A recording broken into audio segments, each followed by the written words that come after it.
Sir दो दफ़ा तो आइन में तरमीम करके मिलिट्री कोर्ट्स बनाई गई, तो उसके लिए हम जवाज़ मौजूद था कि जेट ब्लैक टेररिस्ट थे, आपने उनको सज़ाएं देनी थी। लेकिन ये अभी 8-10 हज़ार बंदा पकड़ा हुआ है। अगर हम ये कहें कि इनको मिलिट्री कोर्ट्स में ले जाके नहीं, आठ सज़ाएं दे दस दें। हज़ार जो है, I think is grossly exaggerated number जो है, जितना नहीं पड़ सर पकड़ा। नंबर छोटा नहीं है, नहीं आपका नहीं नहीं, जो भी मैं नंबर आप होगा। हज़ारों में कह सकते हैं, लेकिन मैं बैंकिंग का टर्म इस्तेमाल करता हूँ, this is low low four figures, sir आपको लो फोर फिगर्स। आपको तो बेशतर जो नौजवान हैं, लड़कियां हैं, लड़के हैं, उनके लिए तो स्टेट को पार्डन करनी चाहिए, उनसे माफ़ीनामा लिखवा के उनको पार्डन करना चाहिए, क्योंकि ये मेरा सारे ख्याल है बच्चे। ऑलरेडी ऑलरेडी जो लोग माफ़ी मांग रहे हैं या पशेमानी अपनी ज़ाहिर कर रहे हैं, लिख के दे रहे हैं, या किसी और अदारे के सामने जो है ये बात कह रहे हैं, उन लोगों को रिहा किया जा रहा है। अभी मेरे ख्याल कल परसों भी दो दिन लोग रिहा हुए हैं। जो बड़ा सवाल है, अगर हम उस स्पेशल जो कोर कमांडर्स कॉन्फ्रेंस के बाद या फॉर्मेशन कमांडर्स कॉन्फ्रेंस के बाद जो एलामिया जारी हुआ था, अगर उसको सामने रखें,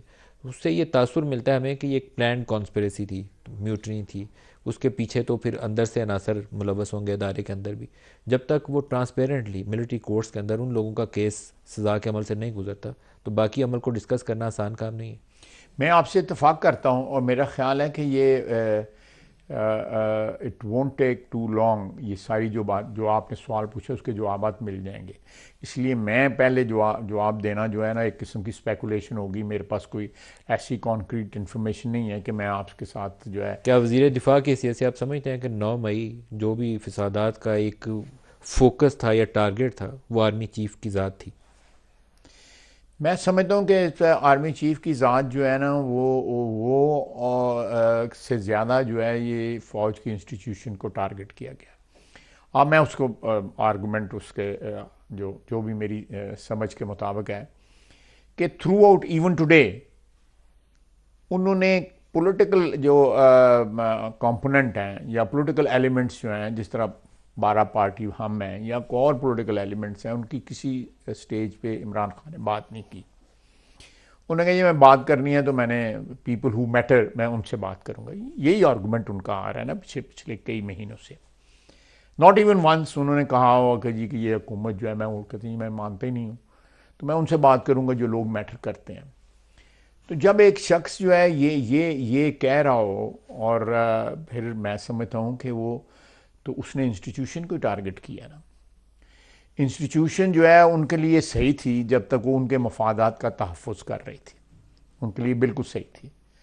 वो ऐसी ऐसी उनकी तारीफ में बातें करते थे या फ़िक्र इस्तेमाल करते थे जो मेरा हर एक सिटिंग वज़ीर आज़म को जो है ना जेब भी नहीं देते थे। मैं कोई लफ्ज़ ऐसा नहीं इस्तेमाल करना चाहता कि हमारे एक तबका है हमारे माशरे में जो तारीफ़ों के जब पुल बांधने पे आता है, शादी शुदियों पे आप देखते हैं, तो ये उस तरह के अल्फाज वो इस्तेमाल करते थे कि अल्लाह पाक लगे रहें, इस तरह की बातें जो है। तो इस किस्म की गुफ्तगू करते थे, लेकिन जब उनके मफादात जो हैं वो प्रोटेक्ट करने जो है उनको जो ऊपर जो छतरी थी वो हटा ली गई, प्रोटेक्शन हटा ली गई।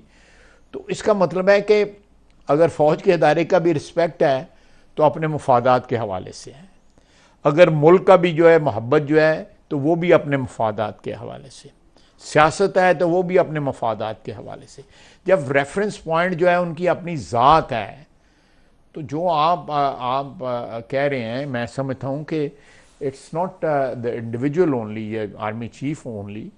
मैं उनके कोई भी शख्स जो है, देखें उनसे पहले 1 साल पहले जनरल बाजवा वो थे, और उन्होंने ऑलरेडी जनरल बाजवा को टारगेट करना शुरू कर दिया था, बिकॉज जनरल बाजवा वो प्रोटेक्शन या वो क्या कहते हैं उनको पेटनेज जो है वो नहीं प्रोवाइड कर रहे थे जो उन्होंने 4 साल पहले प्रोवाइड की।